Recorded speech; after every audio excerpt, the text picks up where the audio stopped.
엄마의 사랑이 강소라 씨를 통해 저한테 왔어요. 한국 최대 건설사 회장 최지아는 아내를 잃은 후 슬픔과 무력감 속에서 3살 난 딸 아린의 침묵까지 마주해야 했습니다. 하지만 학력과 가난을 숨긴 젊은 가정부 강소라를 통해 아린이는 처음으로 웃고 말하는 기적을 목격하면서 그는 의심과 질투 대신 자신의 마음을 움직이는 새로운 감정을 발견하게 됩니다. 이 이야기는 상실의 어둠 속에서 피어난 한 줄기, 빛과 같은 사랑이 한 가정의 상처를 치유하고 진정한 가족의 의미를 다시 세우는 과정을 그려냅니다. 오늘의 사연 시작하겠습니다. 다 들어보신 후 괜찮으셨다면 잘 들었다라는 댓글 하나 정도 남겨주실 거죠? 그럼 시작하겠습니다. 서울 강남의 태영건설 본사 43층 회장실에서는 아침 햇살이 대형 유리창을 통해 쏟아져 들어오고 있었습니다. 최지아는 창가에 서서 아래로 펼쳐진 도심을 내려다보았죠. 저 멀리 보이는 빌딩들, 그중 절반 이상이 태영건설이 세운 건물이었습니다. 한국 굴지의 건설 회사를 일군 40대 초반의 회장, 누가 봐도 성공한 사람이었습니다. 하지만 최지안의 눈빛에는 깊은 공허함이 서려 있었어요. 비서실장이 노크도 없이 들어와 일정표를 내밀었습니다. 회장님, 오전 10시에 시청과 재개발 관련 미팅이 잡혀 있고요. 오후 2시에는 주주총회 준비 회의가 예정되어 있습니다. 최지아는 고개를 끄덕이며 서류를 받아들었지만 그의 손은 미세하게 떨리고 있었어요. 6개월 전 그날이 떠올랐습니다. 아내 한서연이 아린의 유치원 입학 설명회를 다녀오던 길이었죠. 빗길에 미끄러진 화물차가 서연의 차를 덮쳤고 그녀는 그 자리에서 숨을 거두었습니다. 최지아는 눈을 감았어요. 그날 이후 모든 것이 달라졌습니다. 회장님? 비서실장이 조심스럽게 불렀습니다. 아, 미안합니다. 정신이 좀 없었네요. 알겠습니다. 최지아는 짧게 대답하며 자리로 돌아갔어요. 가장 견디기 힘든 것은 집에 돌아가는 순간이었습니다. 평촌에 있는 저택은 여전히 아름답고 완벽했지만 그 안은 텅 비어 있었어요. 아니, 정확히는 소리가 사라졌습니다. 3살 난 딸 최아린이 엄마의 죽음 이후 단 한마디도 하지 않게 되었거든요. 저녁 7시 최지안이 현관문을 열고 들어서자 윤 집사가 맞이했습니다. 60대의 윤 집사는 20년 동안 이 집을 지켜온 사람이었죠. 회장님 돌아오셨습니까? 아린이는요? 방에 계십니다. 오늘도 그림책을 보고 계시더군요. 윤 집사의 목소리에는 안타까움이 묻어났습니다. 최지아는 2층으로 올라가 딸의 방문을 두드렸어요. 아린아, 아빠야. 대답이 없었습니다. 문을 열고 들어서니 최아린이 창가 작은 책상에 앉아 그림책을 들여다보고 있었어요. 금발에 가까운 밝은 갈색 머리, 큰 눈망울, 서연을 꼭 닮은 얼굴이었습니다. 아린아, 아빠 왔어. 최지안이 다가가 딸의 머리를 쓰다듬었지만 아린은 고개만 살짝 돌릴 뿐 여전히 입을 열지 않았어요. 최지안의 가슴이 저려왔습니다. 저 작은 입술에서 마지막으로 목소리를 들은 게 언제였을까요? 6개월 전 병원 응급실에서 엄마 하고 울부짖던 그 목소리가 마지막이었습니다. 최지안은 무릎을 꿇고 딸과 눈높이를 맞췄어요. 아린아, 오늘 아빠가 재미있는 이야기 들려줄까?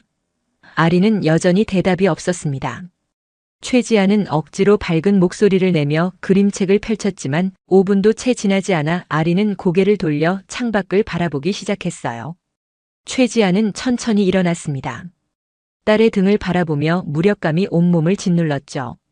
수백억 대 건설 프로젝트를 성사시키는 사람이지만 3살짜리 딸의 마음은 열 수가 없었습니다.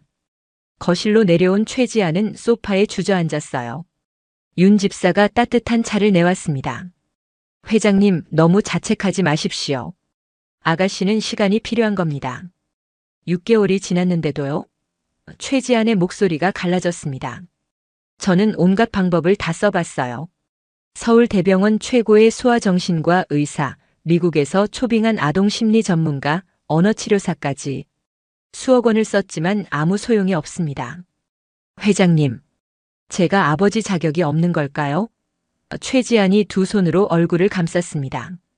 서연이 살아있을 때는 아린이가 그렇게 밝았는데, 온 집안을 뛰어다니며 노래를 부르고 웃었는데, 이제는 인형처럼 조용히 앉아만 있어요. 저를 보는 눈빛조차 공허합니다. 윤 집사는 아무 말도 하지 못했어요. 20년을 함께한 집이었지만 이렇게 슬픔이 가득한 적은 처음이었습니다. 한서연이 살아있을 때 이 집은 웃음소리로 가득했거든요. 서연은 따뜻하고 다정한 사람이었어요. 아침마다 윤 집사에게 직접 차를 내려주고 아린과 함께 정원에서 꽃을 심곤 했죠. 그런 서연이 사라지고 나니 이 집은 그저 차갑고 큰 건물일 뿐이었습니다. 다음 날 오전 최지아는 또다시 전문가를 만났습니다. 이번에는 하버드에서 아동 심리학을 전공한 오지은 박사였어요. 박사님, 제 딸을 도와주실 수 있을까요? 오지은은 신중하게 고개를 끄덕였습니다. 선택적 함구증은 대부분 심리적 충격에서 비롯됩니다. 아린 양의 경우 어머니의 급작스러운 상실이 원인이겠죠. 하지만 희망은 있습니다. 안전하고 신뢰할 수 있는 환경이 조성된다면 아이는 다시 말문을 열 수 있어요. 그게 언제쯤일까요? 최지안의 목소리에는 절박함이 묻어났습니다. 그건 아무도 장담할 수 없습니다. 몇 달이 걸릴 수도 몇 년이 걸릴 수도 있죠. 중요한 건 아이에게 정서적 안정감을 주는 거예요. 회장님, 아린 양에게 필요한 건 치료가 아니라 사랑입니다. 사랑. 최지아는 씁쓸하게 웃었어요. 물론 아린을 사랑했습니다. 하지만 그 사랑을 어떻게 전달해야 할지 몰랐어요. 서연이 살아있을 때는 서연이 그 모든 걸 해냈거든요. 최지아는 일에만 몰두했고 육아는 아내의 몫이었습니다. 이제 와서 아버지 역할을 제대로 해보려 해도 어디서부터 시작해야 할지 막막했어요. 그날 저녁 집에 돌아온 최지아는 또다시 아린의 방문 앞에 섰습니다. 문틈 사이로 딸의 모습이 보였어요. 여전히 같은 자세로 창밖을 바라보고 있었습니다. 최지아는 문을 열지 못하고 그 자리에 서 있었죠. 무슨 말을 해야 할까요? 어떻게 하면 저 작은 마음을 열 수 있을까요? 최지아는 천천히 계단을 내려왔습니다. 거실 소파에 앉아 텅 빈 집을 둘러보았어요. 벽에 걸린 가족 사진이 눈에 들어왔습니다. 작년 크리스마스 때 찍은 사진이었죠. 서연이 아린을 안고 환하게 웃고 있고 옆에서 최지안도 미소 짓고 있었습니다. 그때는 모든 게 완벽했어요. 하지만 이제 그 완벽함은 산산조각 났습니다. 최지아는 눈을 감았어요. 가슴속 공허함은 어떤 재산으로도 채울 수 없었습니다.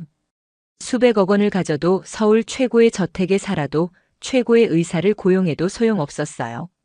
딸의 목소리 하나 돌려받을 수 없었으니까요. 밤이 깊어갔습니다. 최지아는 여전히 소파에 앉아 어둠 속을 응시하고 있었어요. 내일도 모레도 이런 날들이 계속될 것 같았습니다.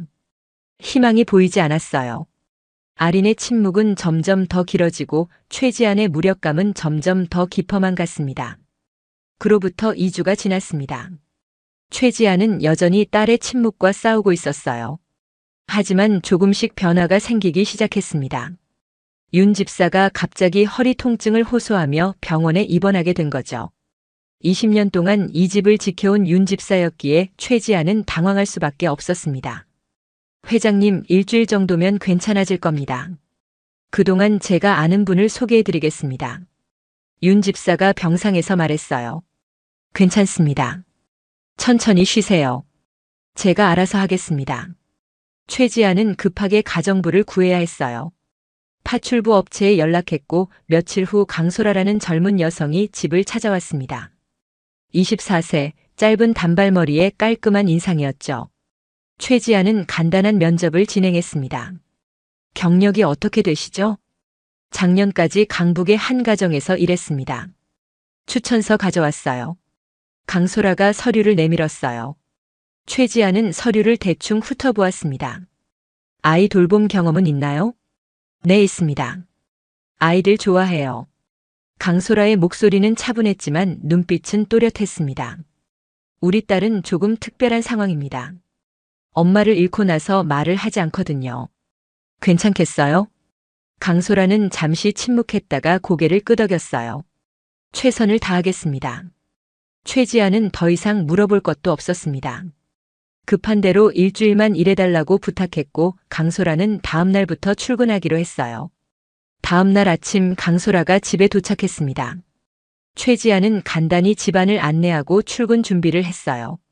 아린이는 2층 왼쪽 방에 있습니다. 식사는 냉장고에 준비되어 있고요. 특별한 건 없어요. 그냥 아이가 다치지 않게만 봐주시면 됩니다. 알겠습니다. 강소라가 대답했어요. 최지아는 출근했고 강소라는 집안을 둘러보았습니다. 넓고 깨끗한 집이었어요.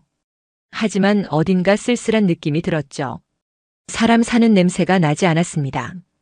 강소라는 천천히 2층으로 올라가 아린의 방문을 두드렸어요. 아린아, 들어가도 될까? 대답이 없었습니다. 강소라는 조심스럽게 문을 열었어요. 최아린은 창가에 앉아 그림책을 보고 있었습니다. 강소라가 다가가자 아린은 잠깐 눈을 들었다가 다시 책으로 시선을 돌렸어요. 강소라는 무릎을 꿇고 아린과 눈높이를 맞췄습니다. 안녕, 아린아. 내 이름은 강소라야. 앞으로 여기서 일하게 됐어. 우리 친구 할까? 아린은 여전히 대답하지 않았어요. 하지만 강소라는 서두르지 않았습니다. 그냥 옆에 앉아 아린이 보는 그림책을 함께 들여다봤어요. 30분쯤 지났을까요? 강소라가 조심스럽게 입을 열었습니다. 아린아, 배고프지 않아? 우리 같이 밥 먹을까? 아린은 고개를 살짝 끄덕였어요. 처음으로 반응을 보인 거였습니다.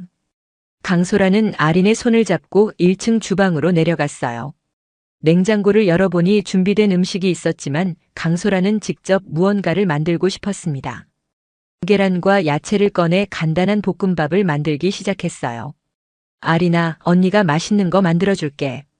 여기 앉아서 기다려. 강소라가 식탁 의자를 당겨주었습니다. 하지만 아린은 의자에 앉지 않고 강소라 옆으로 다가왔어요. 그리고 강소라의 치마를 살짝 잡아당겼습니다. 강소라가 돌아보자 아린이 요리하는 모습을 보고 싶다는 듯 눈을 반짝이고 있었어요. 그래, 같이 볼까? 강소라는 웃으며 아린을 안아 올렸습니다. 아린은 생각보다 가벼웠어요. 강소라는 아린을 한쪽 팔로 안고 다른 손으로 요리를 계속했습니다. 봐, 여기 계란을 이렇게 넣는 거야. 지글지글 소리 들려? 아린은 눈을 크게 뜨고 프라이팬을 바라봤어요. 강소라는 중얼거리듯 노래를 부르기 시작했습니다. 곰 3마리가 한 집에 있어. 아빠 곰, 엄마 곰, 애기 곰. 오래된 동요였죠. 그때였습니다. 강소라의 어깨가 갑자기 무거워졌어요. 아린이 강소라의 어깨에 턱을 기댄 거였습니다. 강소라는 놀라지 않으려고 애썼어요. 그냥 계속 노래를 부르며 요리했습니다. 저녁 6시쯤 예상보다 일찍 최지안이 집에 도착했습니다. 오늘 예정된 미팅이 갑자기 취소되었거든요. 현관문을 열고 들어서는 순간 최지안은 멈칫했어요. 주방에서 노랫소리가 들려왔습니다. 최지안은 조심스럽게 주방 쪽으로 다가갔어요. 그리고 눈앞의 광경에 완전히 얼어붙었습니다. 강소라가 설거지를 하고 있었는데 최아린이 강소라의 어깨에 올라타 있었어요. 아니, 정확히는 강소라가 아린을 업은 채로 설거지를 하고 있었습니다. 그런데 더 충격적인 건 그 다음이었어요. 아린이 노래를 따라 부르고 있었습니다. 곰 3마리가 한 집에 있어. 작고 가늘지만 분명한 목소리였어요. 6개월 만에 처음 듣는 딸의 목소리였습니다. 최지안의 손에서 서류가 떨어졌어요. 쿵 소리에 강소라가 깜짝 놀라 뒤돌아봤습니다. 회장님? 아빠? 아린이 최지안을 보며 말했어요. 작은 목소리였지만 확실히 말을 한 거였습니다. 최지안은 그 자리에 서서 딸을 바라봤어요. 눈시울이 뜨거워졌습니다. 아린이 말을 했어요. 단 2음절이었지만 6개월 만에 처음으로 목소리를 낸 거였습니다. 최지안의 가슴이 벅차올랐죠. 아린아. 최지안이 다가가려는 순간 아린은 다시 강소라의 어깨에 얼굴을 묻었어요. 최지안은 발걸음을 멈췄습니다. 복잡한 감정이 밀려왔어요. 기쁨, 안도감, 그리고 알 수 없는 질투와 불안. 죄송합니다, 회장님. 제가 아가씨를 너무 오래 안고 있었나 봅니다. 강소라가 황급히 아린을 내려놓으려 했어요. 아니, 괜찮습니다. 최지안이 손을 들어 제지했습니다. 그냥 계속하세요. 강소라는 어리둥절한 표정으로 최지안을 바라봤어요. 최지안은 거실로 돌아와 소파에 앉았습니다. 주방에서는 다시 노랫소리가 들려왔어요. 아린의 목소리도 섞여 있었습니다. 최지아는 두 손으로 얼굴을 감쌌어요. 6개월 동안 수억 원을 쓰고 온갖 전문가를 만나고 매일 밤 기도했지만 돌아오지 않던 딸의 목소리가 단 하루 만에 돌아왔습니다. 그것도 처음 만난 가정부를 통해서요. 이게 대체 어떻게 된 일일까요? 강소라는 대체 누구죠? 어떻게 단 하루 만에 아린의 마음을 열었을까요? 최지안의 머릿속이 복잡해졌습니다. 기쁨보다 의문이 앞섰어요. 그날 밤 최지안은 잠을 이룰 수 없었습니다. 침대에 누워 천장을 바라보며 생각했어요. 강소라에 대해 제대로 알아봐야 했습니다. 추천서는 확인했지만 그게 전부였죠. 이력서도 대충 훑어봤을 뿐이었어요. 다음 날 새벽 최지아는 서재로 내려가 강소라의 이력서를 꺼내 자세히 들여다봤습니다. 주소, 학력, 경력. 모든 게 평범해 보였어요. 하지만 뭔가 석연치 않았습니다. 너무 완벽했거든요. 최지아는 노트북을 켜고 인터넷을 검색하기 시작했어요. 몇 시간을 검색한 끝에 최지아는 한 가지 결론에 도달했습니다. 강소라에 대해 제대로 알아봐야 한다는 거였죠. 아린의 웃음소리가 들려왔습니다. 위층에서 강소라와 함께 노는 소리였어요. 최지아는 조용히 계단을 올라가 아린의 방문 앞에 섰습니다. 문틈 사이로 안을 들여다봤어요. 강소라가 아린과 함께 블록을 쌓고 있었습니다. 이제 여기에 이걸 올려볼까? 강소라의 목소리는 부드러웠어요. 아린이 조심스럽게 블록을 올렸고 탑이 완성되자 두 손을 마주쳤습니다. 와, 아린이 정말 잘했어. 아린이 웃었어요. 6개월 만에 처음 보는 딸의 웃음이었습니다. 최지아는 가슴이 먹먹해졌어요. 저 웃음을 보고 싶었는데 정작 자신이 아닌 다른 사람이 그 웃음을 끌어낸 거였습니다. 최지아는 조용히 자리를 떠났어요. 서재로 돌아와 책상에 앉았습니다. 무언가 결정해야 했어요. 이대로 둘 수는 없었습니다. 아린의 웃음 뒤에 숨겨진 비밀을 알아내야 했죠. 최지아는 서랍을 열고 명함을 꺼냈습니다. 개인 보안업체 대표의 명함이었어요. 전화를 걸려다가 멈췄습니다. 그건 너무 과한 것 같았어요. 대신 최지아는 노트북으로 다른 것을 검색하기 시작했습니다. 초소형 카메라. 몰래 카메라라고도 불리는 감시 장비였죠. 최지아는 여러 제품을 비교하며 고민했어요. 이게 옳은 일일까요? 하지만 딸의 안전이 우선이었습니다. 강소라가 누구인지 무슨 의도로 아린에게 접근했는지 확인해야 했어요. 최지아는 마침내 결정을 내렸습니다. 가장 작고 눈에 띄지 않는 모델을 주문했어요. 내일 도착할 예정이었습니다. 최지아는 노트북을 덮고 창밖을 바라봤어요. 과연 이 선택이 옳은 걸까요? 하지만 다른 방법이 없었습니다. 아린의 웃음을 지키기 위해서라도 진실을 알아내야 했어요. 강소라가 진짜 선한 사람인지 아니면 다른 목적이 있는 건지 확인해야 했습니다. 최지안의 눈빛이 날카로워졌어요. 아버지로서 해야 할 일이었습니다. 다음 날 오후 작은 택배 상자가 도착했습니다. 최지안은 서재로 가져가 조심스럽게 열어봤어요. 안에는 볼펜만 한 크기의 초소형 카메라가 들어있었습니다. 와이파이로 연결되어 스마트폰으로 실시간 확인이 가능한 제품이었죠. 최지아는 카메라를 손에 쥐고 한참을 망설였습니다. 정말 이래야 할까요? 하지만 아린의 갑작스러운 변화가 너무 이상했어요.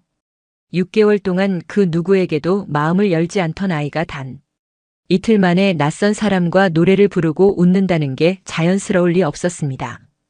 최지아는 거실로 나와 주변을 둘러봤어요. 어디에 설치하는 게 좋을까요? 책장 위 장식품 뒤편이 적당해 보였습니다. 거실과 주방이 모두 보이는 위치였죠. 최지아는 의자를 가져와 올라서서 카메라를 조심스럽게 설치했어요. 스마트폰으로 연결 상태를 확인했습니다. 화면에 거실이 선명하게 보였어요. 최지아는 깊게 숨을 내쉬었습니다. 이제 진실을 알 수 있을 거예요. 며칠이 지났습니다. 최지아는 회사에서도 수시로 스마트폰을 꺼내 화면을 확인했어요. 강소라와 아린의 모습이 보였습니다. 처음에는 의심의 눈으로 봤지만 시간이 지날수록 최지안의 표정이 변하기 시작했어요. 강소라는 단순히 아린을 돌보는 게 아니었습니다. 함께 그림을 그리고 책을 읽어주고 노래를 불렀어요. 그런데 그 방식이 남달랐습니다. 아린의 눈높이에 맞춰 천천히 설명하고 아린이 반응할 때까지 기다려줬어요. 어느 날 오후 화면 속에서 강소라가 아린과 함께 블록 놀이를 하고 있었습니다. 아린아, 이 빨간 블록을 여기 놓으면 어떻게 될까? 강소라가 물었어요. 아린은 조심스럽게 블록을 집어들었습니다. 그런데 위치가 불안정해 보였죠. 언니, 이거 무너질 것 같아. 아린이 작은 목소리로 말했어요. 그렇구나. 그럼 어디에 놓으면 안 무너질까? 강소라는 대답을 알려주지 않고 아린이 스스로 생각하도록 기다렸습니다. 아린은 한참을 고민하다가 다른 위치에 블록을 놓았어요. 탑이 완성되자 강소라가 환하게 웃었습니다. 우와, 아린이가 혼자 생각해서 해냈네. 정말 똑똑한데? 최지아는 화면을 보며 놀랐습니다. 강소라의 방식은 전문 교육자의 그것과 비슷했어요. 단순히 놀아주는 게 아니라 아린의 사고력을 키워주고 있었습니다. 대체 가정부가 어떻게 이런 걸 알죠? 다음 날도 그 다음 날도 비슷한 장면이 이어졌어요. 강소라는 아린과 함께 정원을 거닐며 꽃 이름을 알려주고 함께 요리하며 재료를 세어보게 했습니다. 모든 활동이 아린의 발달에 도움이 되는 것들이었어요. 언니, 이 꽃은 뭐야? 아린이 물었습니다. 이건 장미야. 아린이 엄마가 제일 좋아했던 꽃이래. 강소라의 목소리가 부드러웠어요. 엄마. 아린의 목소리가 작아졌습니다. 응. 엄마는 지금 하늘나라에 계시지만 아린이를 여기서 지켜보고 계실 거야. 이 예쁜 장미처럼 말이야. 강소라가 아린의 머리를 쓰다듬었어요. 최지아는 화면을 보며 가슴이 뭉클해졌습니다. 강소라는 한서연을 언급하는 것을 피하지 않았어요. 오히려 자연스럽게 이야기하며 아린이 슬픔을 받아들이도록 도와주고 있었습니다. 일주일이 지났습니다. 최지아는 이제 강소라를 의심하지 않게 됐어요. 아니, 의심을 넘어서 다른 감정이 자리 잡기 시작했습니다. 그게 뭔지는 스스로도 정확히 알 수 없었지만요. 아린의 변화는 날로 뚜렷해졌습니다. 이제는 아침에 일어나면 제일 먼저 강소라를 찾았어요. 소라 언니, 오늘 뭐 할 거야? 밝은 목소리로 물었습니다. 6개월 전 그 활발했던 아린의 모습이 돌아오고 있었어요. 최지아는 기뻤지만 동시에 복잡한 감정에 사로잡혔습니다. 딸이 행복해하는 건 좋았지만 정작 자신이 아닌 강소라를 통해서라는 게 마음 한구석을 불편하게 만들었어요. 아버지로서의 자격이 없다는 자괴감이 들었습니다. 그러던 어느 날 윤 집사가 퇴원했습니다. 허리 통증이 많이 나아졌다며 다시 일을 시작했어요. 최지아는 윤 집사에게 강소라를 계속 고용하기로 했다고 말했습니다. 회장님 괜찮으실까요? 윤 집사의 목소리에 불편한 기색이 역력했어요. 아린이가 좋아합니다. 그것만으로 충분하지 않습니까? 하지만 강소라 씨는 너무 젊지 않습니까? 게다가 아가씨와 너무 친해지는 것 같아서 걱정입니다. 윤 집사가 조심스럽게 말했어요. 최지아는 고개를 끄덕였습니다. 괜찮습니다. 제가 지켜보고 있으니까요. 윤 집사는 더 이상 말하지 않았지만 표정은 굳어 있었어요.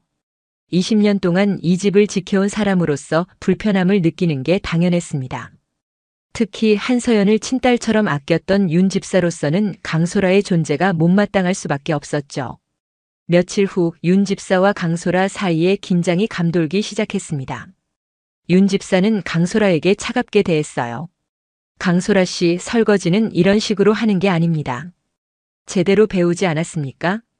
죄송합니다. 다음부터 조심하겠습니다. 강소라가 고개를 숙였어요.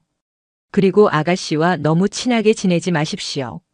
당신은 가정부일 뿐입니다. 윤 집사의 목소리가 날카로웠습니다. 강소라는 아무 말도 하지 않았어요. 그냥 묵묵히 일을 계속했습니다. 최지아는 이 모든 걸 카메라로 지켜봤어요. 윤 집사의 태도가 지나치다는 생각이 들었지만 한편으로는 이해가 됐습니다. 윤 집사는 한서연을 너무 사랑했고 그 자리를 누군가 다른 사람이 채우는 게 불편했을 거예요. 하지만 아린의 웃음소리를 들을 때마다 최지안의 마음은 확고해졌습니다. 아린의 행복이 최우선이었어요. 윤 집사의 감정도 소중했지만 딸의 회복이 더 중요했습니다. 어느 오후 최지아는 일찍 퇴근해서 집에 들어섰어요. 주방에서 윤 집사와 강소라가 대화하는 소리가 들렸습니다. 최지아는 몸을 숨기고 귀를 기울였어요. 강소라 씨, 당신이 하는 일은 청소와 빨래입니다. 아동 교육은 당신의 몫이 아니에요. 윤 집사가 단호하게 말했습니다. 하지만 아린이가 좋아하는데요. 강소라가 조심스럽게 대답했어요. 그게 문제입니다. 아가씨가 당신에게 너무 의존하고 있어요. 나중에 당신이 떠나면 아가씨는 또 상처받게 됩니다. 그걸 생각해 보셨습니까? 강소라는 침묵했습니다. 윤 집사의 말에 일리가 있었거든요. 강소라도 그 점을 걱정하고 있었어요. 당신은 가정부입니다. 선을 지키십시오. 아가씨의 어머니는 한서연 여사이고 그분의 자리는 아무도 대신할 수 없어요. 윤 집사의 목소리가 떨렸습니다. 최지아는 더 이상 듣지 못하고 거실로 걸어 나왔어요. 두 사람이 깜짝 놀라 돌아봤습니다. 회장님, 윤 집사 제 서재로 오시죠. 최지안의 목소리는 차가웠습니다.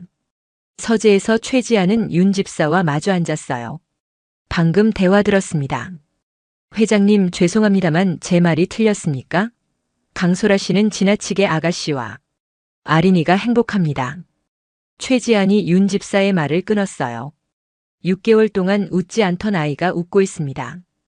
그게 전부입니다. 하지만 회장님, 서연 여사께서 보신다면 서연이도 아린이의 웃음을 원할 겁니다. 최지안의 목소리가 단호했어요. 윤 집사, 당신의 충성심은 압니다. 하지만 지금은 아린이가 우선입니다. 윤 집사는 입술을 깨물었어요. 더 이상 할 말이 없었습니다. 알겠습니다, 회장님. 그날 밤 최지아는 또다시 스마트폰을 꺼내 카메라 화면을 확인했어요. 강소라가 아린을 재우고 있었습니다. 자장가를 부르는 강소라의 모습이 화면에 가득했죠. 최지아는 화면을 보며 이상한 감정을 느꼈습니다. 강소라를 보는 자신의 시선이 예전과 달라졌어요. 처음에는 의심이었고 그 다음에는 안도감이었습니다. 그런데 지금은 뭘까요? 최지아는 스스로도 정의할 수 없는 복잡한 감정에 휩싸였어요. 강소라는 대체 누구일까요? 왜 이렇게 아린을 잘 돌봐줄까요? 그리고 왜 자신은 그녀를 보면 이렇게 마음이 편안해질까요? 최지아는 혼란스러웠습니다. 아내를 잃은 지 겨우 6개월밖에 지나지 않았는데 다른 여자를 생각한다는 게 죄책감으로 다가왔어요. 최지아는 스마트폰을 내려놓고 창밖을 바라봤습니다. 달이 밝았어요. 한서연이 좋아하던 밤하늘이었습니다. 서연아, 내가 지금 뭘 하고 있는 걸까? 최지안이 중얼거렸어요. 하지만 대답은 돌아오지 않았습니다. 다만 먼 곳에서 아린의 웃음소리만 희미하게 들려왔어요. 일주일 후 최지안은 오지은 박사를 다시 집으로 초대했습니다. 아린의 상태를 정기적으로 점검받기로 했거든요. 오지은 박사는 아린과 1시간 동안 놀이치료 세션을 진행했어요. 그 시간 동안 강소라는 조용히 옆에서 지켜봤습니다. 세션이 끝나고 오지은 박사는 최지안의 서재로 들어왔어요. 회장님, 놀라운 변화입니다. 정말입니까? 최지안의 눈빛이 반짝였습니다. 네, 아린 양의 언어 발달이 급격히 회복되고 있어요. 감정 표현도 훨씬 풍부해졌고요. 무엇보다 타인과의 애착 형성이 긍정적으로 이루어지고 있습니다. 오지은 박사가 미소 지었어요. 그게 다 강소라 씨 덕분인 것 같습니다. 강소라 씨요? 아, 새로 오신 가정부분 말씀이시군요. 오지은 박사가 고개를 끄덕였습니다. 제가 봤을 때 강소라 씨는 아동 발달에 대한 이해가 깊어 보였어요. 혹시 관련 전공을 하신 분입니까? 최지아는 잠시 멈칫했어요. 아니요, 일반 가정부입니다. 그렇군요. 하지만 아린 양과의 상호작용 방식을 보니 전문성이 느껴지더군요. 어쨌든 현재 환경이 아린 양에게 매우 긍정적이니 이대로 유지하시면 좋겠습니다. 오지은 박사가 떠난 후 최지아는 한결 마음이 가벼워졌어요. 전문가의 확인을 받았으니 이제 강소라를 의심할 이유가 없었습니다. 최지아는 거실로 나가 소파에 앉았죠. 그런데 윤 집사가 심각한 표정으로 다가왔습니다. 회장님, 잠시 말씀드릴 게 있습니다. 무슨 일입니까? 강소라 씨에 관한 건데요. 윤 집사가 서류 한 장을 내밀었어요. 제가 알아본 바로는 강소라 씨가 제출한 이력서에 거짓이 있습니다. 최지안의 표정이 굳어졌습니다. 무슨 말입니까? 강소라 씨는 자신이 일반 고등학교만 졸업했다고 했지만 사실은 유아교육학과를 나왔습니다. 학력을 속인 겁니다. 윤 집사의 목소리가 날카로웠어요. 최지안은 서류를 받아들고 천천히 읽어내려갔습니다. 확실히 강소라는 대학을 졸업했더군요. 그것도 유아교육학과였어요. 이걸 어떻게 알아냈습니까? 제 지인 중에 인사 담당자가 있어서 부탁했습니다. 강소라 씨의 행동이 수상해서요. 윤 집사가 또 다른 종이를 꺼냈습니다. 그리고 이것도 보십시오. 강소라 씨 방 쓰레기통에서 찾은 겁니다. 최지안은 찢어진 종이 조각을 받아들었어요. 여러 조각을 맞춰보니 서울 강남의 사립학교 목록이었습니다. 학비가 연간 수천만 원에 달하는 학교들이었죠. 왜 가정부가 이런 걸 찾아보겠습니까? 분명 다른 목적이 있는 겁니다. 윤 집사의 말에 확신이 담겨 있었어요. 최지안의 머릿속이 복잡해졌습니다. 학력을 속였다는 것, 사립학교 목록을 찾아봤다는 것. 이 두 가지 사실이 무엇을 의미할까요? 혹시 강소라가 돈을 노리고 접근한 걸까요? 회장님, 제 생각에는 강소라 씨를 당장 내보내야 합니다. 아가씨가 더 정이 들기 전에 말입니다. 윤 집사가 강하게 주장했어요. 최지안은 고개를 저었습니다. 아니, 제가 직접 확인해 보겠습니다. 강소라 씨를 서재로 보내주십시오. 잠시 후 강소라가 서재 문을 두드렸어요. 회장님 부르셨습니까? 들어오세요. 최지안의 목소리는 평소보다 차가웠습니다. 강소라가 들어와 최지안 앞에 섰어요. 최지안은 책상 위에 찢어진 종이 조각들을 펼쳐놓았습니다. 이게 뭡니까? 강소라의 얼굴이 하얗게 질렸어요. 그건 사립학교 목록이더군요. 왜 이런 걸 찾아보셨죠? 최지안이 날카롭게 물었습니다. 강소라는 입술을 깨물었어요. 대답하지 못했습니다. 그리고 이것도 설명해 주시죠. 최지안이 학력 조회 서류를 내밀었습니다. 당신은 유아교육학과를 졸업했더군요. 왜 이력서에 거짓을 썼습니까? 죄송합니다. 강소라의 목소리가 떨렸어요. 죄송하다고요? 그게 답입니까? 대체 무슨 목적으로 우리 집에 온 겁니까? 최지안의 목소리가 높아졌습니다. 아린이를 이용해서 무엇을 얻으려는 겁니까? 아닙니다. 강소라가 고개를 들었어요. 눈에 눈물이 고여 있었습니다. 아린이를 이용한 게 아닙니다. 그럼 뭡니까? 학력을 속이고 고가 학교 목록을 찾아보는 게 정상입니까? 강소라는 대답하지 못했어요. 그냥 고개를 숙인 채 눈물을 흘렸습니다.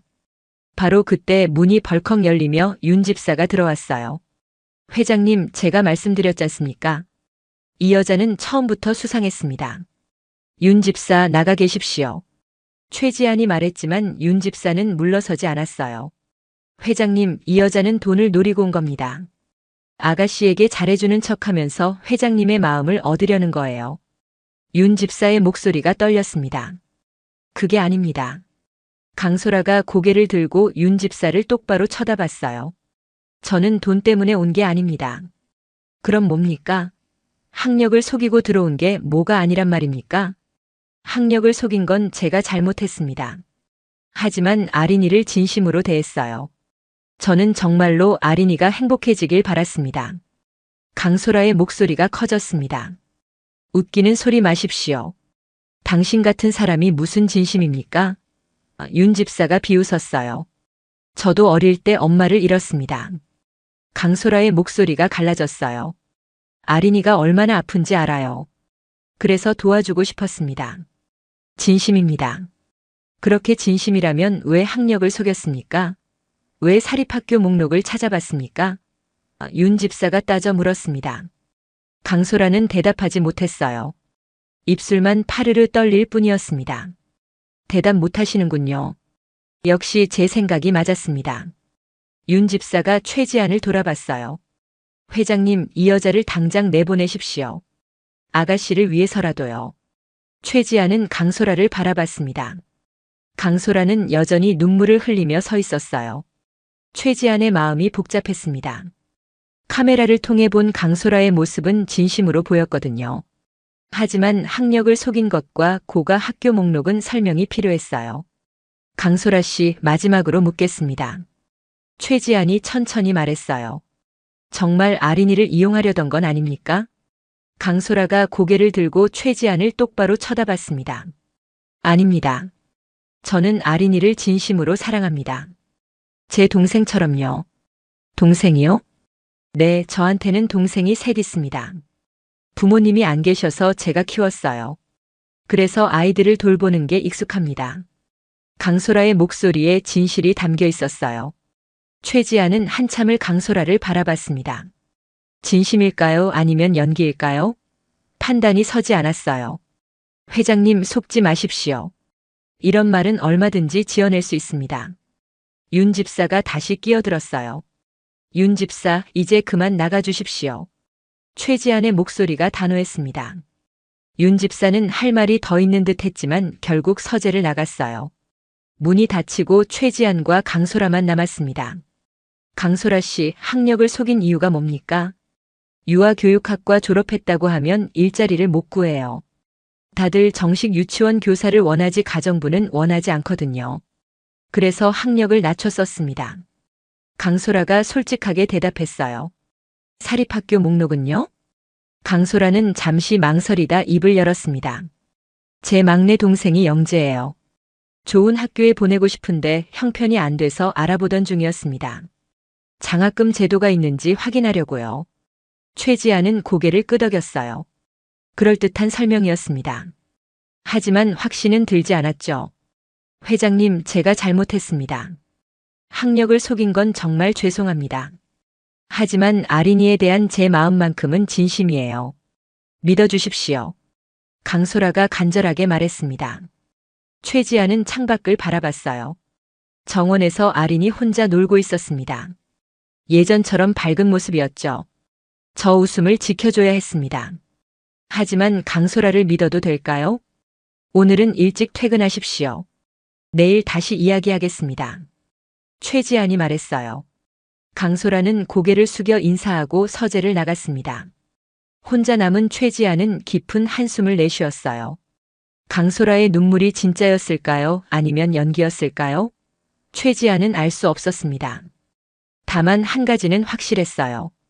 이 결정이 아린의 미래를 좌우할 거라는 것 말입니다. 다음 날 아침 최지안은 일찍 출근하지 않았습니다. 거실 소파에 앉아 커피를 마시며 생각에 잠겨 있었어요. 밤새 강소라에 대해 고민했지만 결론을 내리지 못했습니다. 학력을 속인 것은 이해할 수 있었어요. 하지만 사립학교 목록은 여전히 석연치 않았죠. 오전 10시쯤 강소라가 출근했습니다. 평소보다 얼굴이 많이 상해 있었어요. 아마 어젯밤 잠을 설쳤을 겁니다. 최지아는 강소라에게 다가갔어요. 강소라 씨, 제 서재로 오시겠습니까? 네, 회장님. 강소라의 목소리가 작았습니다. 서재에 들어서자 최지아는 문을 닫고 강소라와 마주 앉았어요. 책상 위에는 어제 본 서류들이 여전히 놓여 있었습니다. 어젯밤 생각을 많이 해봤습니다. 최지안이 입을 열었어요. 강소라 씨의 말을 믿고 싶습니다. 하지만 확인하고 싶은 게 있어요. 무엇이든 말씀하십시오. 이력서에 적힌 주소로 가보고 싶습니다. 강소라 씨가 실제로 어떻게 살고 있는지 보고 싶어요. 최지안의 목소리는 차분했지만 단호했습니다. 강소라의 얼굴이 다시 하얗게 질렸어요. 입술이 파르르 떨렸습니다. 회장님, 그건... 왜요? 못 갈 이유라도 있습니까? 강소라는 고개를 숙였습니다. 한참을 침묵하다가 작은 목소리로 말했어요. 주소도 거짓입니다. 뭐라고요? 최지안이 놀라 몸을 앞으로 기울였습니다. 이력서에 적은 주소에는 살지 않습니다. 죄송합니다. 강소라의 눈에서 눈물이 떨어졌어요. 최지안은 책상을 손으로 탁 쳤습니다. 대체 얼마나 더 거짓말을 한 겁니까? 학력에 이어 주소까지요? 죄송합니다. 정말 죄송합니다. 강소라가 고개를 숙인 채 울기 시작했어요. 왜입니까? 왜 주소를 속였죠? 최지안의 목소리가 높아졌습니다. 강소라는 한참을 울다가 천천히 입을 열었어요. 월세를 못 냈습니다. 석 달째요. 그래서 집주인이 나가라고 했어요. 하지만 갈 곳이 없어서 그냥 계속 살고 있습니다. 무슨 말입니까? 그럼 지금 불법으로 살고 있다는 겁니까? 네. 강소라의 목소리가 떨렸습니다. 무단 점유 상태입니다. 집주인이 경찰에 신고하면 쫓겨날 거예요. 그래서 제대로 된 주소를 쓸 수 없었습니다. 최지아는 의자에 등을 기댔어요. 예상하지 못한 대답이었습니다. 강소라의 상황이 생각보다 훨씬 심각했던 거죠. 동생들은요? 아까 동생이 셋 있다고 했지 않습니까? 같이 살고 있습니다. 제가 돈을 벌어서 먹여 살려야 해요. 그래서 이 일자리가 절실했습니다. 강소라가 고개를 들고 최지안을 똑바로 쳐다봤어요. 회장님, 저는 정말 돈이 필요했습니다. 하지만 그렇다고 아린이를 이용한 건 아니에요. 처음에는 그냥 일자리로 생각했지만 아린이를 보는 순간 제 동생들이 생각났어요. 아린이가 얼마나 외롭고 아플지 알았습니다. 최지아는 강소라를 바라봤습니다. 눈물 범벅이 된 얼굴이었지만 눈빛만큼은 또렷했어요. 진실을 말하고 있는 것 같았습니다. 부모님은 어떻게 되셨습니까? 아버지는 제가 10살 때 돌아가셨어요. 어머니는 혼자 우리를 키우시다가 5년 전에 과로로 쓰러지셨습니다. 강소라의 목소리가 갈라졌어요. 병원비를 감당할 수 없어서 결국 집에서 돌아가셨어요. 그 뒤로 제가 동생들을 키웠습니다. 최지안의 가슴이 무거워졌습니다. 자신은 수백억대 건설 프로젝트를 다루면서도 이런 현실이 있다는 걸 몰랐어요. 아니, 알려고 하지 않았습니다. 동생들 나이는요? 21살, 18살, 15살입니다. 큰 동생은 낮에 편의점에서 일하고 밤에 대학을 다녀요. 둘째는 고등학교 3학년이고요.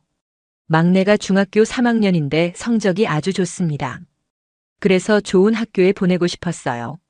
그래서 사립학교 목록을 찾아본 겁니까? 네, 장학금이 있다면 혹시 모르잖아요. 하지만 어차피 불가능한 일이었습니다. 집도 없는데 어떻게 그런 학교에 보내겠어요. 강소라가 쓸쓸하게 웃었습니다. 최지아는 창밖을 바라봤어요. 저 멀리 서울 시내가 보였습니다. 반짝이는 빌딩들, 고급 자동차들이 오가는 거리. 자신이 살아온 세계였죠. 하지만 그 뒤편에 강소라 같은 사람들이 살고 있다는 걸 진지하게 생각해 본 적이 없었습니다. 제가 잘못했습니다. 학력과 주소를 속인 건 변명의 여지가 없어요. 하지만 아린이에 대한 제 마음만큼은 진심이었습니다. 그것만은 믿어주십시오. 강소라가 일어서며 말했어요. 이제 해고하실 거죠? 최지아는 대답하지 않았습니다. 그냥 강소라를 바라보고만 있었어요. 마지막으로 부탁 하나만 드려도 될까요? 강소라의 목소리가 떨렸습니다. 아린이한테 작별 인사를 할 수 있게 해주세요. 갑자기 사라지면 아린이가 또 상처받을 것 같아서요. 최지안의 가슴이 저려왔습니다. 해고당하는 순간에도 아린을 걱정하는 모습이었어요. 과연 이게 연기일까요? 앉으십시오. 최지안이 말했습니다. 네. 강소라가 놀란 표정으로 최지안을 쳐다봤어요. 아직 해고한다는 말 안 했습니다. 앉으라니까요. 강소라는 천천히 다시 의자에 앉았습니다. 최지안은 한참을 생각하다가 입을 열었어요. 강소라 씨의 집에 가보고 싶습니다. 네. 회장님, 그건. 강소라가 당황했어요. 강소라 씨가 어떻게 살고 있는지, 동생들은 어떤 아이들인지 직접 보고 싶습니다. 그래야 제대로 된 판단을 할 수 있을 것 같아요. 최지안의 목소리는 진지했습니다. 회장님, 저희 집은 정말 초라합니다. 보시면 실망하실 거예요. 상관없습니다. 오늘 오후에 시간 되십니까? 강소라는 뭐라 대답해야 할지 몰랐습니다. 회장이 자신의 집에 온다니요? 믿기지 않았어요. 저희 집이 어떤 곳인지 아십니까? 월세 30만 원짜리 반지하 방입니다. 화장실에 물도 제대로 안 나오고 곰팡이가 가득해요. 회장님이 오실 곳이 아닙니다. 그래도 가겠습니다. 최지안이 단호하게 말했어요. 제가 강소라 씨를 제대로 알고 싶습니다. 그래야 아린이를 맡길 수 있을 테니까요. 강소라는 더 이상 말리지 않았습니다. 그냥 고개를 끄덕이고 주소를 적어주었어요. 오후 3시 최지아는 아린의 손을 잡고 차에 올랐습니다. 운전기사에게 강소라가 준 주소를 알려주었어요. 강북의 허름한 동네였습니다. 아빠 어디가? 아린이 물었습니다. 소라 언니 집에 가는 거야. 와, 정말? 아린의 얼굴이 환해졌어요. 30분쯤 달려 도착한 곳은 낡은 빌라 골목이었습니다. 페인트가 벗겨진 벽, 쌓여 있는 쓰레기, 좁은 계단. 최지아는 이런 곳에 사는 사람들이 있다는 걸 알고는 있었지만 직접 와본 건 처음이었어요. 반지하로 내려가는 계단을 조심스럽게 내려갔습니다. 문패에는 강소라 씨 집이라는 표시도 없었어요. 초인종을 누르자 안에서 발소리가 들렸습니다. 문이 열렸습니다. 강소라가 당황한 얼굴로 서 있었어요.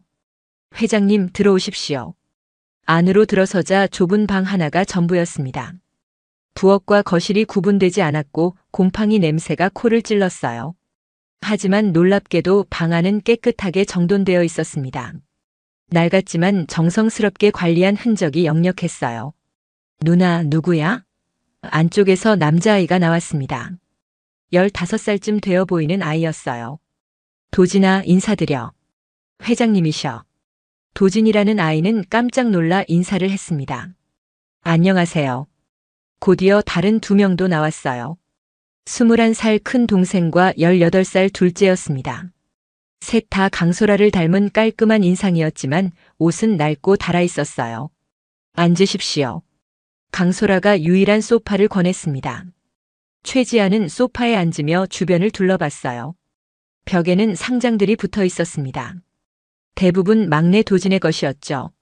전국 수학 경시대회 금상, 과학 발명대회 대상, 영어 말하기 대회 최우수상. 대단한 실력이었습니다. 도진이가 받은 상이로군요. 최지안이 말했습니다. 네, 도진이는 똑똑해요. 선생님들이 좋은 학교에 보내라고 하셨는데 형편이 안 돼서요. 강소라의 목소리에 아쉬움이 묻어났어요. 최지아는 도진을 쳐다봤습니다. 어떤 학교에 가고 싶니? 저는 과학고등학교에 가고 싶습니다. 하지만 장학금이 없어서 어려울 것 같아요. 도진이 씩씩하게 대답했어요. 최지아는 고개를 끄덕였습니다. 이 집안 아이들은 가난했지만 포기하지 않았어요. 강소라가 동생들을 얼마나 잘 키웠는지 알 수 있었습니다. 1시간쯤 이야기를 나눈 후 최지아는 일어났어요. 시간 내주셔서 감사합니다. 아니에요, 회장님. 와주셔서 감사합니다. 강소라가 배웅했습니다. 차에 타서 돌아가는 길 최지아는 많은 생각을 했어요. 강소라는 거짓말을 했지만 어쩔 수 없는 상황이었습니다. 동생들을 살리기 위해서였죠. 그리고 아린에 대한 마음은 진심이었어요. 최지아는 결심했습니다. 강소라를 믿기로요. 그리고 도와주기로 했습니다. 다음 날 아침 최지아는 평소보다 일찍 출근했습니다. 하지만 회사가 아닌 다른 곳으로 향했어요. 서울 강남에 있는 명문 과학고등학교였죠. 교장실로 들어서자 교장이 반갑게 맞이했습니다. 최 회장님, 어떻게 오셨습니까? 부탁드릴 게 있어서 왔습니다. 최지안이 도진의 상장 사진들을 꺼내 보여줬어요. 이 학생을 귀교에 입학시키고 싶습니다. 전액 장학금으로요. 교장은 사진들을 자세히 들여다봤습니다. 실력이 대단하군요. 하지만 회장님, 저희 학교 장학금 제도는 이미 정해진 기준이 있습니다. 저도 압니다. 그래서 제가 별도로 장학재단을 만들려고 합니다. 이 학생뿐만 아니라 형편이 어려운 영재들을 위한 재단이죠. 최지안의 목소리는 단호했어요. 교장의 눈이 반짝였습니다. 그렇다면 이야기가 다르죠. 회장님께서 그런 뜻이시라면 저희 학교로서는 환영할 일입니다. 2시간 동안 미팅을 마친 최지안은 만족스럽게 학교를 나왔습니다. 도진의 장학금 문제는 해결됐어요. 이제 강소라에게 좋은 소식을 전할 수 있었습니다.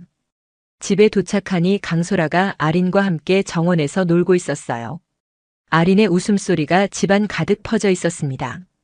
최지아는 잠시 그 모습을 지켜보다가 다가갔어요. 강소라 씨, 잠시 이야기 좀 할까요? 네, 회장님. 강소라가 아린에게 잠깐만 기다리라고 말하고 일어났습니다. 서재로 들어가자 최지아는 서류 한 장을 건넸어요. 이게 뭡니까? 강소라가 서류를 받아 읽어 내려갔습니다. 눈이 점점 커졌어요. 이건 도진이 장학금 확정 통지서인가요? 네, 과학고등학교 전액 장학생으로 선발됐습니다. 다음 학기부터 등록 가능해요. 강소라의 손이 떨렸습니다. 회장님, 이게 대체 어떻게 된 일입니까? 제가 학교에 부탁했습니다. 어제 도진이를 보니까 재능이 아까워 보이더군요. 그 아이는 좋은 교육을 받을 자격이 있어요. 최지안이 차분하게 말했습니다. 회장님, 강소라의 눈에서 눈물이 떨어졌어요. 감사합니다. 정말 감사합니다. 그리고 이것도 보세요. 최지안이 또 다른 서류를 꺼냈습니다. 월세 밀린 거 제가 대신 정리했습니다. 이제 쫓겨날 걱정은 안 해도 돼요. 강소라는 더 이상 말을 잇지 못하고 그 자리에 주저앉아 울기 시작했어요. 몇 년 동안 짊어진 무거운 짐이 한순간에 내려놓아진 느낌이었습니다. 일어나세요. 아린이가 보면 놀랄 겁니다. 최지안이 부드럽게 말했어요. 강소라는 눈물을 닦으며 일어났습니다. 회장님, 제가 어떻게 이 은혜를 갚아야 할까요? 아린이를 계속 잘 돌봐주면 됩니다. 그것만으로 충분해요. 강소라는 고개를 숙여 깊게 인사했습니다.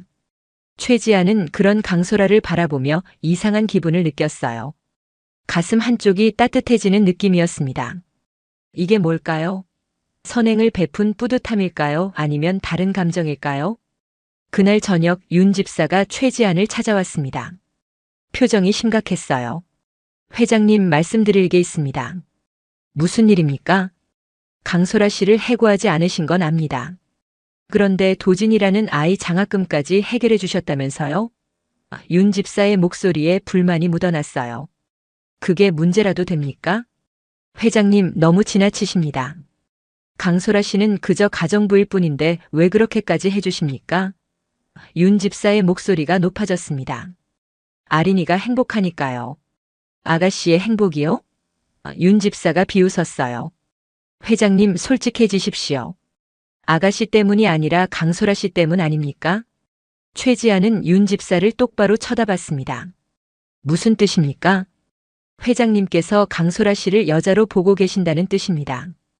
윤 집사의 말이 날카로웠어요. 서연 여사께서 돌아가신 지 고작 6개월밖에 안 됐는데 벌써 다른 여자를 보십니까? 윤 집사, 말을 조심하십시오.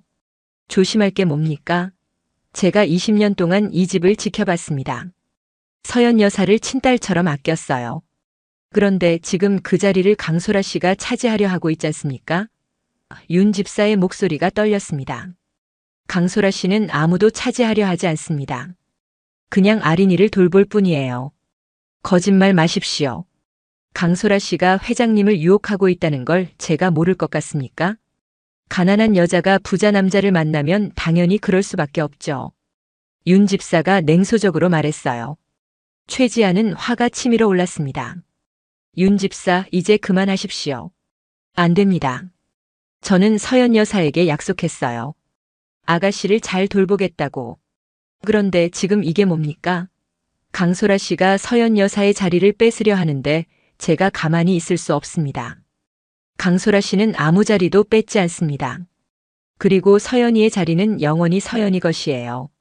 하지만 아린이는 살아있고 행복해야 합니다.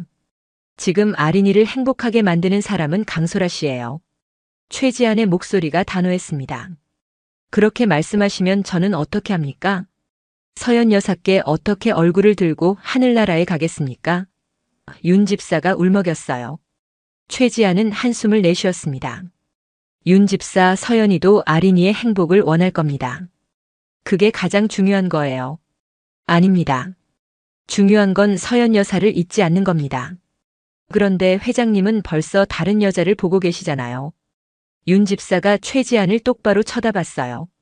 최지안은 대답하지 못했습니다. 윤 집사의 말이 맞았거든요. 자신도 모르게 강소라를 특별하게 생각하고 있었어요.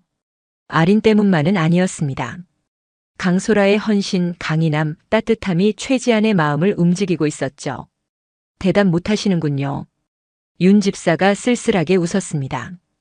역시 제 생각이 맞았습니다. 윤 집사, 제 마음이 어떻든 그건 제 문제입니다. 강소라 씨와는 관계없어요. 그렇다면 강소라 씨를 내보내십시오. 그래야 아가씨도 회장님도 정신을 차릴 수 있습니다. 안 됩니다. 최지안이 단호하게 말했어요. 아린이에게 강소라 씨가 필요합니다. 윤 집사는 한참을 최지안을 바라보다가 천천히 고개를 끄덕였어요. 알겠습니다. 그렇다면 제가 이 집을 떠나겠습니다. 뭐라고요? 20년 동안 섬긴 집이지만 더 이상 제 자리가 아닌 것 같습니다. 서연 여사께서 계시지 않은 이 집에서 제가 무엇을 지켜야 할지 모르겠어요. 윤 집사의 목소리가 떨렸습니다. 윤 집사, 극단적으로 생각하지 마십시오. 극단적인 게 아닙니다. 제가 여기 있으면 강소라 씨와 계속 부딪힐 겁니다. 그건 아가씨에게도 좋지 않아요. 차라리 제가 떠나는 게 모두를 위해 나을 것 같습니다. 윤 집사가 일어섰어요. 윤 집사. 회장님, 20년 동안 감사했습니다. 아가씨를 잘 돌봐주십시오. 그리고 윤 집사가 잠시 멈칫했다가 말을 이었어요. 강소라 씨가 좋은 사람이라는 건 저도 압니다. 다만 제가 서연 여사를 너무 사랑했던 거죠. 용서하십시오. 윤 집사는 고개를 숙여 인사하고 서재를 나갔습니다. 최지아는 그 뒷모습을 바라보며 복잡한 마음이 들었어요. 윤 집사의 충성심은 이해했습니다. 하지만 아린의 미래를 위해서는 변화가 필요했어요. 며칠 후 윤 집사가 짐을 싸서 집을 떠나는 날이 왔습니다. 강소라는 현관에서 윤 집사를 배웅했어요. 윤 집사님, 정말 가시는 겁니까? 그래야 할 것 같구나. 윤 집사가 강소라를 바라봤습니다. 미안하다. 너한테 너무 심하게 대했지? 아니에요. 이해합니다. 윤 집사님께서 서연 여사님을 얼마나 사랑하셨는지 알아요. 그래. 윤 집사가 강소라의 손을 잡았어요. 부탁이 있다. 회장님과 아가씨를 잘 돌봐다오. 그리고 윤 집사의 눈에 눈물이 고였습니다. 행복하게 해주렴. 이 집에 다시 웃음이 가득하도록 말이야. 강소라는 고개를 끄덕이며 눈물을 흘렸어요. 제가 최선을 다하겠습니다. 윤 집사는 마지막으로 아린을 안아주고 집을 나섰습니다. 택시가 멀어지는 모습을 바라보며 최지아는 한 시대가 끝났다는 걸 느꼈어요. 한서연과 함께했던 시간, 그 추억을 고스란히 간직한 윤 집사가 떠난 거였습니다. 하지만 동시에 새로운 시작이었어요. 강소라와 함께하는 새로운 가족의 시작. 최지안은 강소라를 돌아봤습니다. 강소라도 최지안을 바라보고 있었어요. 두 사람의 눈빛이 마주쳤습니다. 무언가가 시작되고 있었어요. 그게 뭔지는 아직 명확하지 않았지만 분명한 건 더 이상 과거에만 머물 수 없다는 거였습니다. 윤 집사가 떠난 후 일주일이 지났습니다. 집안 분위기는 놀랍게도 더 밝아졌어요. 윤 집사의 차가운 시선이 사라지자 강소라도 더 자유롭게 아린을 돌볼 수 있었습니다. 최지안 역시 마음이 편해졌죠. 어느 월요일 아침 세 사람이 함께 식탁에 앉았습니다. 강소라가 만든 아침 식사가 차려졌어요. 계란말이, 김치찌개, 구운 김 그리고 따뜻한 밥. 소박하지만 정성이 가득한 한 상이었습니다. 소라 언니가 만든 계란말이 제일 맛있어. 아린이 행복하게 웃으며 말했어요. 그래? 그럼 많이 먹어. 강소라가 아린의 머리를 쓰다듬었습니다. 최지아는 두 사람의 모습을 바라보며 미소 지었어요. 이런 평범한 아침 식사가 이렇게 행복할 수 있다니. 한서연이 살아있을 때도 이랬었죠. 셋이 함께 둘러앉아 소소한 이야기를 나누며 아침을 먹었습니다. 아빠, 오늘 유치원에서 발표 있어. 아린이 말했어요. 발표? 무슨 발표인데? 우리 가족 소개하는 거야. 그림 그려서 친구들한테 보여주는 거지. 아린이 자랑스럽게 말했습니다. 그래. 아빠가 꼭 보러 갈게. 소라 언니도 같이 와. 아린이 강소라의 손을 잡았어요. 강소라는 당황한 표정으로 최지안을 쳐다봤습니다. 저는 가정부인데 유치원 행사에 가도 될까요? 아린이가 원한다면 가셔야죠. 최지안이 웃으며 말했어요. 와, 좋아. 아린이 손뼉을 쳤습니다. 그때였습니다. 아린이 갑자기 고개를 갸우뚱하더니 물었어요. 아빠, 근데 아빠랑 소라 언니랑 결혼할 거야? 최지아는 컵을 들다가 그만 손을 멈췄습니다. 강소라는 얼굴이 빨개지며 당황했어요. 아린아, 그게 무슨 말이니? 친구 민지 아빠도 엄마 돌아가셨는데 새 엄마 만났대. 그래서 생각해봤어. 우리 아빠도 소라 언니랑 결혼하면 좋겠어. 아린이 순진무구하게 말했습니다. 아린아. 강소라가 당황해서 말을 잇지 못했어요. 아빠랑 소라 언니는 서로 좋아하잖아. 내가 봤어. 아린이 웃으며 말했습니다. 최지아는 아무 말도 하지 못했어요. 아린의 말이 전곡을 찔렀거든요. 자신도 모르게 강소라를 여자로 보고 있었습니다. 언제부턴가 강소라의 미소에 가슴이 뛰고 강소라의 목소리에 마음이 편안해졌어요. 아린아, 그런 말은 함부로 하는 게 아니야. 강소라가 조심스럽게 말했습니다. 왜? 나쁜 말이야? 아린이 고개를 갸우뚱했어요. 나쁜 말은 아니지만 강소라는 최지안을 힐끔 쳐다봤습니다. 최지안도 강소라를 바라보고 있었어요. 자, 이제 유치원 갈 시간이다. 준비하자. 최지안이 급히 화제를 돌렸습니다. 아린은 더 이상 묻지 않고 방으로 뛰어갔어요. 식탁에는 최지안과 강소라만 남았습니다. 두 사람 사이에 어색한 침묵이 흘렀어요. 회장님 죄송합니다. 제가 선을 넘었나 봅니다. 강소라가 조심스럽게 말했어요. 아니에요. 강소라 씨 잘못이 아닙니다. 아린이가 그냥 순수하게 한 말이에요. 최지안이 답했지만 목소리가 떨렸습니다. 오후 2시 최지안과 강소라는 아린의 유치원으로 갔습니다. 교실에는 다른 부모들도 모여 있었어요. 아이들이 한 명씩 나와서 자기 가족 그림을 보여주며 설명했습니다. 드디어 아린의 차례가 왔어요. 아린은 자신 있게 앞으로 나가 그림을 들어 올렸습니다. 그림에는 3명이 그려져 있었어요. 키 큰 남자, 긴 머리 여자, 그리고 작은 여자아이. 이건 우리 아빠고, 이건 소라 언니고, 이건 나야. 아린이 설명했습니다. 다른 아이들이 물었어요. 소라 언니는 누구야? 우리 집에서 나랑 같이 사는 사람이야. 엄마처럼 날 돌봐줘. 아린이 환하게 웃었습니다. 최지아는 가슴이 뭉클해졌어요. 아린이 강소라를 엄마처럼 생각하고 있었던 거죠. 옆에서 강소라도 눈물을 글썽이고 있었습니다. 아빠, 소라 언니 나 잘했지? 아린이 발표를 마치고 두 사람에게 뛰어왔어요. 정말 잘했어, 아린아. 최지안이 아린을 안아 올렸습니다. 유치원을 나와 집으로 돌아가는 길 차 안은 조용했어요. 아린은 피곤한지 뒷좌석에서 잠들었습니다. 최지안과 강소라는 아무 말 없이 앞을 바라보고 있었어요. 집에 도착해 아린을 방에 재운 후 최지안은 강소라에게 말했습니다. 강소라 씨, 잠시 정원으로 나갈까요? 네, 회장님. 두 사람은 집 뒤편 정원으로 나갔어요. 5월의 햇살이 따스했습니다. 정원 한쪽에는 장미가 활짝 피어 있었어요. 붉은 장미 한서연이 가장 좋아했던 꽃이었습니다. 저 장미 기억하십니까? 최지안이 물었어요. 네, 아린이가 말해줬어요. 서연 여사님께서 좋아하신 꽃이라고요. 서연이가 직접 심은 겁니다. 결혼 첫 해예요. 매년 봄마다 이렇게 피어나죠. 최지안의 목소리가 부드러워졌습니다. 강소라는 장미를 바라보며 말했어요. 정말 아름답네요. 서연 여사님도 참 아름다운 분이셨겠어요. 그랬습니다. 서연이는 따뜻하고 다정한 사람이었어요. 아린이가 서연이를 많이 닮았죠.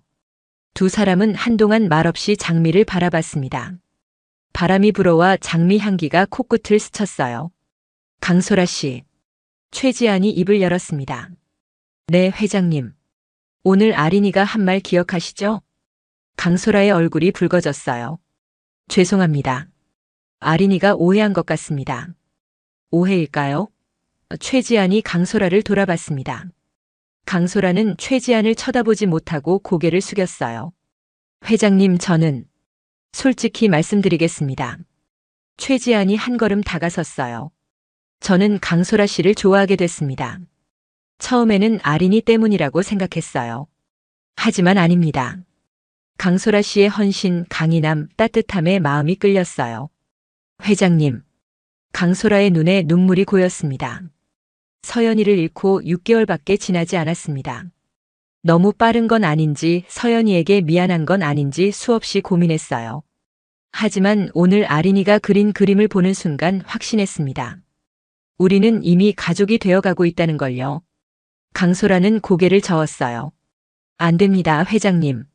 저는 그저 가정부일 뿐이에요. 회장님과는 너무 다른 세상에 사는 사람입니다. 세상이 뭐가 중요합니까? 중요한 건 마음 아닙니까? 최지안이 강소라의 손을 잡았어요. 강소라는 손을 빼려 했지만 최지안이 놓아주지 않았습니다. 회장님, 사람들이 뭐라고 할까요? 가난한 가정부가 부자 회장을 유혹했다고 할 겁니다. 상관없습니다. 저는 강소라 씨가 필요해요. 아니, 사랑합니다. 최지안의 목소리가 떨렸습니다. 강소라는 더 이상 참지 못하고 울음을 터뜨렸어요. 저도 회장님을 사랑합니다. 하지만 두려워요. 제가 서연 여사님의 자리를 차지하는 것 같아서요. 강소라 씨는 서연이의 자리를 차지하는 게 아닙니다. 새로운 자리를 만드는 거예요. 서연이는 제 첫사랑이었고 영원히 제 마음속에 살아있을 겁니다. 하지만 강소라 씨는 제 두 번째 사랑이에요. 그것도 사랑입니다. 강소라는 최지안을 바라봤어요. 진심이 담긴 눈빛이었습니다. 바로 그때 집안에서 아린의 목소리가 들려왔어요. 아빠, 소라 언니. 아린이 정원으로 뛰어나왔습니다. 잠에서 깬 모양이었죠. 아린아. 최지안이 아린을 안아 올렸어요. 아빠, 나 꿈 꿨어. 엄마가 나왔어. 아린이 말했습니다. 그래? 엄마가 뭐라고 하셨어? 엄마가 웃으면서 말했어. 아린아, 엄마는 하늘나라에서 행복하니까 너도 행복하렴. 소라 언니랑 아빠랑 행복하게 살아라고 했어. 아린이 순수한 눈으로 말했습니다. 최지안과 강소라는 서로를 바라봤어요. 아린의 말이 우연일까요? 아니면 정말 한서연의 메시지일까요?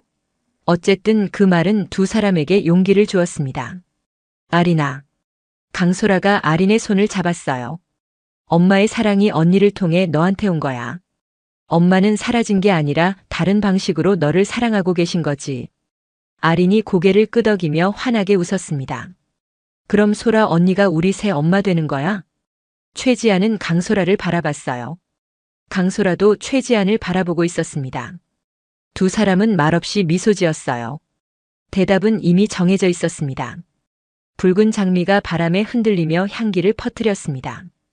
한서연이 심은 그 장미는 여전히 아름답게 피어 있었어요. 마치 새로운 가족의 탄생을 축복하듯이 말이죠. 그로부터 석 달 후 최지안과 강소라는 조용한 예식장에서 결혼식을 올렸습니다. 화려한 결혼식은 원하지 않았어요. 가까운 사람들만 초대한 소박한 결혼식이었습니다. 강소라의 동생들, 몇몇 친한 지인들, 그리고 오지은 박사가 참석했죠. 가장 중요한 사람은 최아린이었습니다. 아린은 하얀 드레스를 입고 꽃을 들고 앞장서서 걸어갔어요.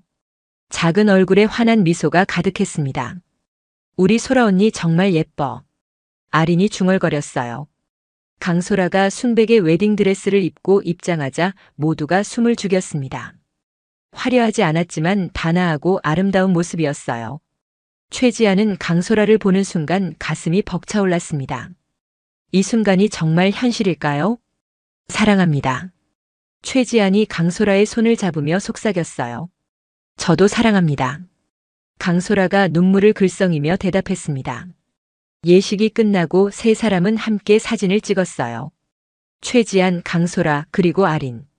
새로운 가족의 시작이었습니다. 아린이 두 사람의 손을 꼭 잡으며 말했어요. 우리 이제 진짜 가족이지? 그래, 진짜 가족이야. 최지안이 아린을 안아 올렸습니다. 결혼 후 강소라는 공식적으로 최지안의 아내가 됐어요. 하지만 집안일은 계속 직접 했습니다. 새로운 가정부를 고용하자는 최지안의 제안을 강소라가 거절했거든요. 제가 우리 가족을 돌보고 싶어요. 그게 행복한 일이에요. 강소라가 말했습니다.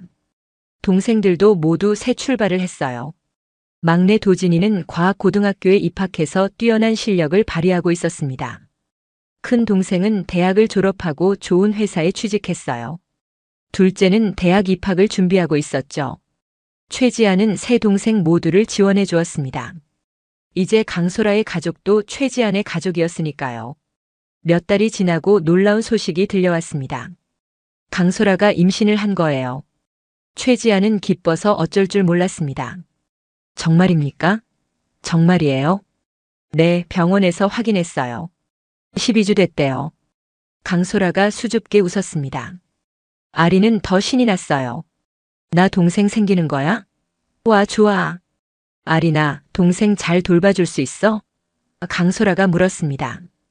당연하지. 나 이제 누나잖아. 잘 돌봐줄 거야. 아린이 자신있게 대답했어요.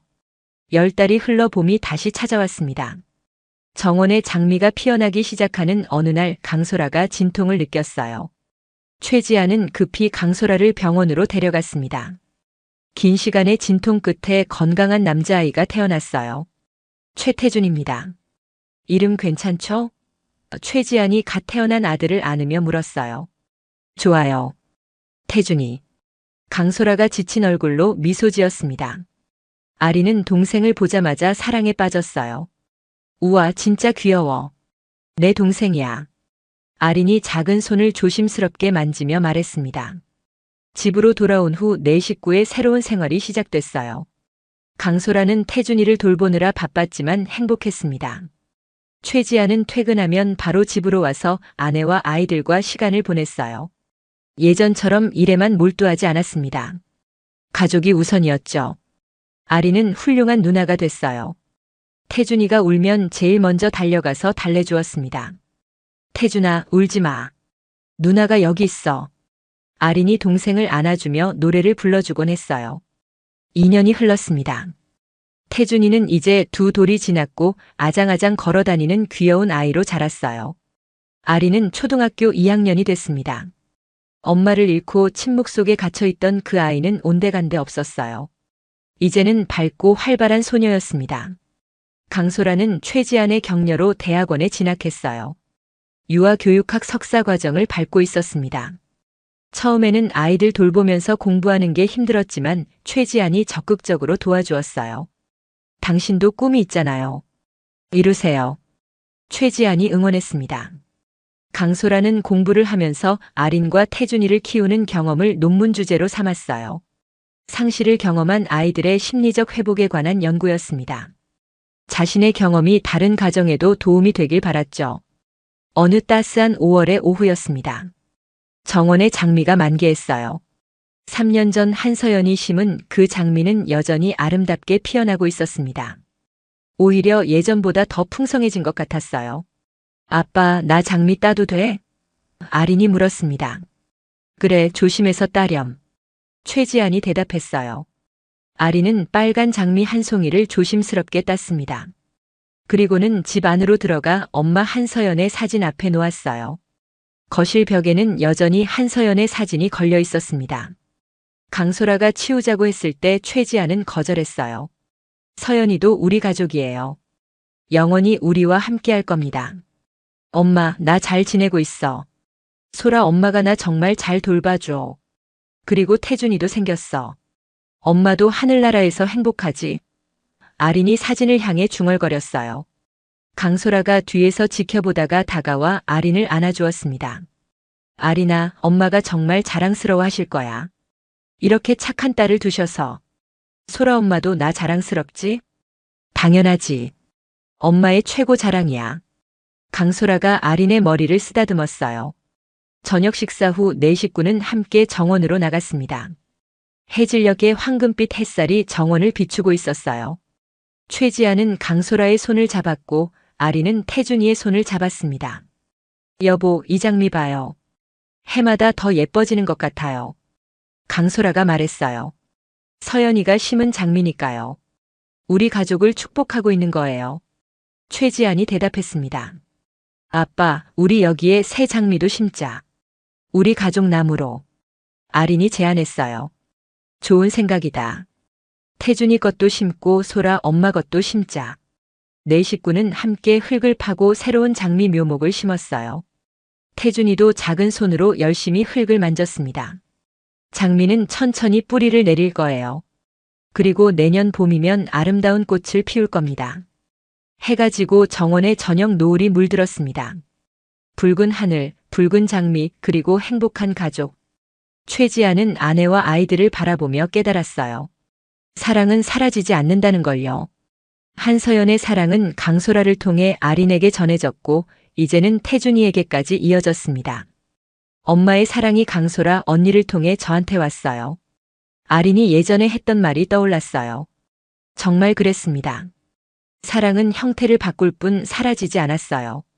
한서연이 심은 장미가 매년 피어나듯이 사랑도 계속해서 이어지고 있었습니다. 여보. 강소라가 최지안을 불렀어요. 네. 행복해요. 정말 행복해요. 강소라의 눈에 눈물이 맺혔습니다. 나도 행복합니다. 당신과 아이들이 있어서요. 최지안이 강소라를 꼭 안았어요. 아린과 태준이도 두 사람을 안았습니다. 네 식구가 하나로 포개졌어요. 정원의 장미는 저녁 바람에 흔들리며 달콤한 향기를 퍼뜨렸습니다. 한서연이 심은 장미와 새로 심은 장미가 함께 뿌리를 내리고 있었어요. 상실은 끝이 아니었습니다. 새로운 시작이었어요. 슬픔의 어둠 속에서도 희망의 빛은 피어났습니다. 최지아는 아내와 딸을 잃었지만 새로운 사랑과 아들을 얻었어요. 강소라는 가난과 고통 속에서 살았지만 이제는 사랑과 행복을 찾았습니다. 아리는 엄마를 잃었지만 새로운 엄마와 동생을 얻었죠. 사랑은 다른 곳으로 옮겨갈 뿐 사라지지 않습니다. 한서연의 사랑은 여전히 이 집에 살아 숨쉬고 있었어요. 벽에 걸린 사진 속에서, 정원의 핀 장미 속에서, 그리고 무엇보다 아린의 환한 웃음 속에서 말이죠. 달이 떠오르기 시작했습니다. 정원의 장미는 달빛을 받아 은은하게 빛났어요. 최지아는 하늘을 올려다봤습니다. 별들이 반짝이고 있었죠. 서연아, 고마워. 우리 가족을 지켜봐줘서. 최지안이 속으로 중얼거렸어요. 어디선가 바람이 불어왔습니다. 따뜻하고 부드러운 바람이었어요. 마치 한서연이 대답하는 것 같았습니다. 괜찮아요. 행복하세요. 사랑해요. 네 식구는 손을 맞잡고 집으로 들어갔습니다. 불 켜진 창문 너머로 행복한 가족의 실루엣이 비쳤어요. 상처는 치유됐고 슬픔은 기쁨으로 바뀌었습니다. 무엇보다 사랑이 이겼어요. 정원의 장미는 조용히 밤을 맞이했습니다. 내일도 모레도 그 다음 봄에도 계속 피어날 거예요. 사랑이 영원하듯이 말이죠. 이것이 최지안과 강소라 그리고 아린과 태준의 이야기였습니다. 상실 속에서 피어난 희망, 슬픔 속에서 태어난 사랑, 그리고 끝이 아닌 새로운 시작의 이야기였어요. 오늘의 사연은 여기까지입니다. 혹시 끝까지 들어주신 분이 계시다면 구독과 좋아요, 그리고 댓글로 잘 들었어요 라는 한마디면 제게 큰 힘이 됩니다. 감사합니다.